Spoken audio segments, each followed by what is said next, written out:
Hindi na maraming tubig ang instant noodles namin.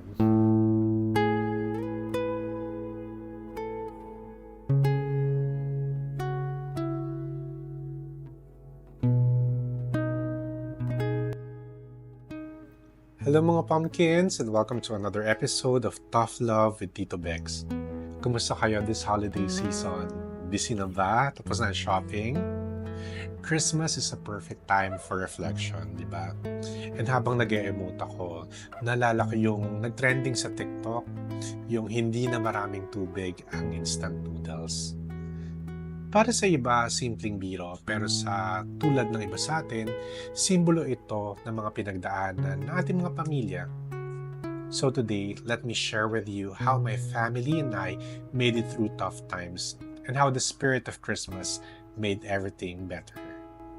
Ang kwentong ito ay hindi tungkol sa yaman na it's about love, perseverance, and finding joy in the simplest things, especially during this holiday season.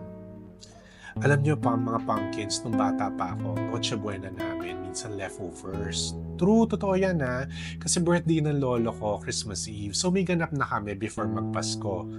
Minsan, yung handa namin sa Noche Buena ay yung mga nasyaro namin na handa sa birthday ni lolo. Pero nagluluto pa rin si mama ng ham at tsokolate. Konti. Pero masarap kasi puno ng pagmamahal. I also remember how my dad would trick us that Santa Claus is always reading our letters, so dapat perfect grammar siya para maintindihan. My dad and mom wouldn't let us feel that we're left out and that Christmas will always be special for us kids. Those memories stuck with me, lalo na ngayong mas matanda na ako. Yung panahon na yon, mahirap man, masaya pa rin. Kasi sabi nga ng mommy ko, ang Pasko hindi nasusukat sa laman ng mesa, nasa mga taong magkakasama. So moving forward, hindi na maraming tubig ang instant noodles namin. Pero hindi madali ang daan papunta dito. My family went through so many challenges, loss, hardships, and times when giving up felt like the easier choice. Even to the point that you're celebrating Christmas knowing that it would be the last that you're going to celebrate it na kumpleto pa kayong pamilya. Pero dahil nagkakaisa kami, kinaya namin lahat. Alam niyo ba kung ano sikreto? Hindi lang diskarte, kundi tiwala sa isa't isa.